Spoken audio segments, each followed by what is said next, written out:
Something is really happening here. I was watching a Colin and Samir interview with Mr. Beast and I left it very thoughtful. Apparently Mr. Beast wants to have his own show on Netflix, and he gave a few reasons for that. Number 1, he wants to see how well he can do with serialized content.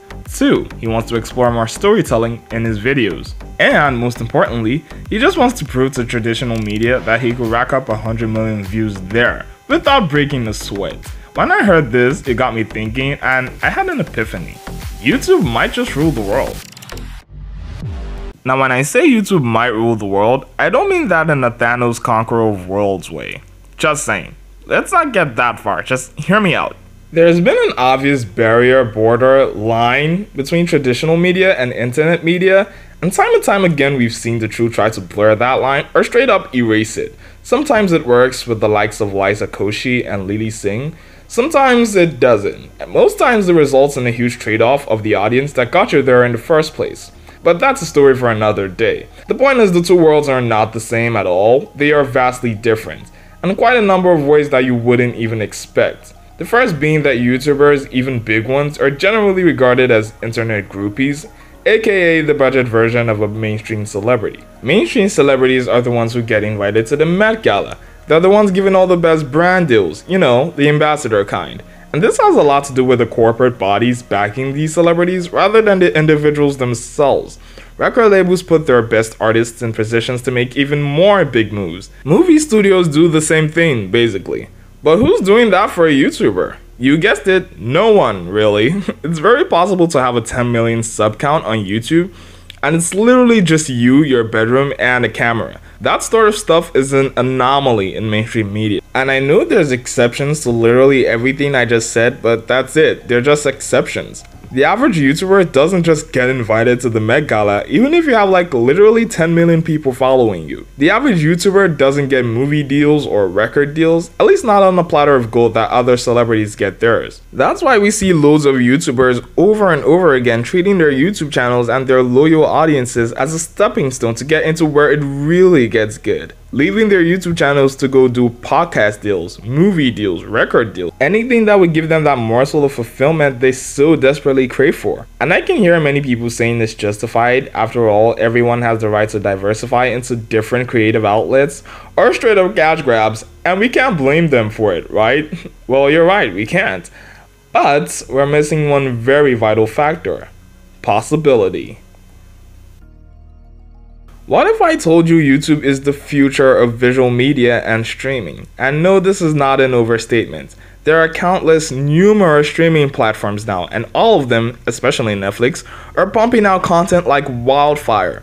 Disney alone put out more content this year than the past 5 years combined. I'm not even joking. And let's not even get started with Netflix. Those guys be releasing content like a guy who's had one too many bottles of beer on a winter day.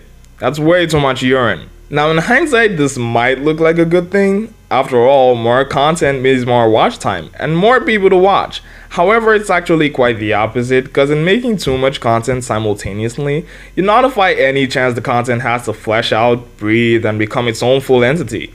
Basically, you choke the life out of it. And that's why so much of what these companies are putting out now isn't resonating with the audience, because one, most of them don't even have the chance to. Not everything can be Stranger Things right off the bat.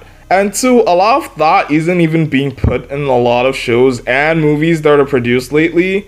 They're just basically cogs in a will to keep moving. That's why we keep seeing mishaps like the Marvels and those 1000 Netflix shows that won't get past one season. So what am I trying to prove with all this?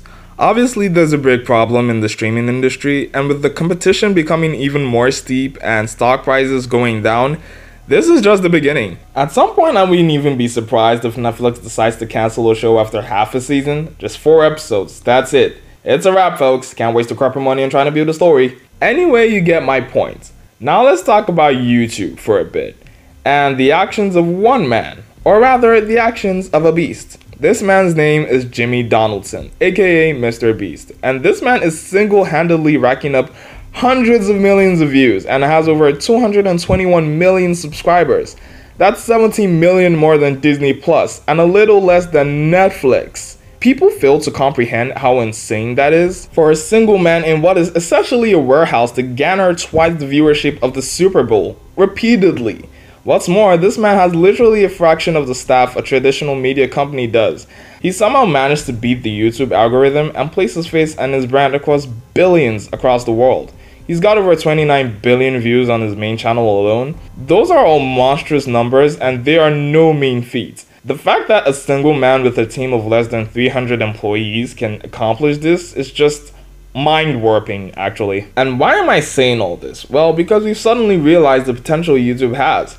YouTube has the potential to shift the narrative, to place one man's creativity, not in front of millions this time, but in front of billions. And before you go off the rails and pouring a shotgun in my face, stating the million reasons why we absolutely can't be like Mr. Beast, I'm gonna go right ahead of you and tell you, yes, I know that. Not every YouTuber can be the next Mr. Beast. In fact, I reckon no other YouTuber can be the next Mr. Beast. I'm not saying that YouTube is gonna give a platform of over 1 billion people to every creator on it. What I'm saying is that YouTube is giving anyone who chooses to have it a creative outlet with an astonishing potential to reach a lot of people. Not everyone is gonna get their own movie deal. However, anyone can decide to pick up a camera and create their own film and share it with people all over the world.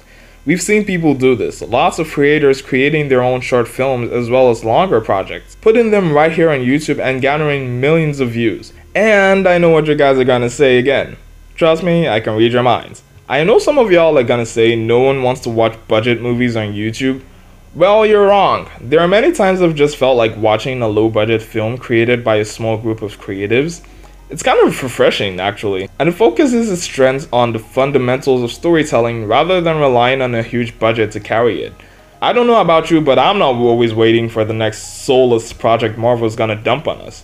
There is beauty in simplicity, sometimes. Speaking of movies, we've also got various other types of long-form content on YouTube, ranging from 2-hour-long commentaries on Andrew Tate to 3-hour-long podcast interviews to 4-hour nature documentaries. At this point, if you have a YouTube account, you might not even need a TV anymore. There are thousands of content being uploaded to the platform every minute, and the number just keeps going up. All things considered, we are undoubtedly just at the beginning of the creator wave, and we will be seeing more and more creators all over the world, and ultimately more and more viewers, potentially the whole world. While Disney Plus and other similar platforms are struggling to retain viewers, YouTube literally has to do nothing but sit back and let the creators do their thing.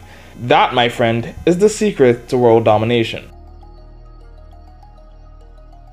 While I definitely don't think Netflix or even any other streaming platform is going to be replaced anytime soon, that's just not happening, I do think in the space of streaming and overall watch time, YouTube will triumph, hands down, just because of how it's designed. Creators have the potential to reach millions of people with just a camera and their creativity, as opposed to the literal millions of dollars that would have to go to an episode of a Netflix series. And that's why I started my own YouTube channel. I needed a place where I could share my views and opinions with a community of like-minded people. And I've been an avid YouTube watcher since my early teenage years. I've loved watching creators like D'Angelo Wallace and MatPat, and I got motivated while watching them, thinking, I could do this too. My voice could be heard. All I just had to do was press record. And it doesn't really matter if I get 1 million, 1,000, or even 100 views. Of course, it would be nice to get 1 million views though. I digress. The point is, the concept of being able to put something up online that people could watch and relate with is really amazing.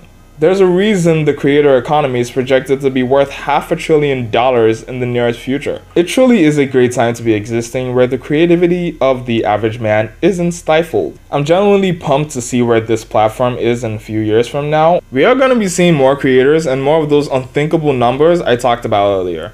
The potential is endless. Anyway, what do you think? Do you think YouTube will rule the world in the nearest future, or nothing is literally going to change? Let me know in the comments. So I know I haven't uploaded in a while, and it's definitely not for a lack of content. It's mostly because I literally have no time in my own life. I was working a seasonal job during the holidays, and let's just say it put the O in the ho-ho.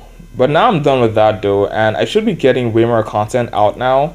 I really should. I hope I do. So stick around for that. Don't forget to like this video and subscribe, as you'd be helping this channel a whole lot. You literally have no idea. And to any of my returning as well as new viewers, I am beyond ecstatic to be graced by your presence. Jana.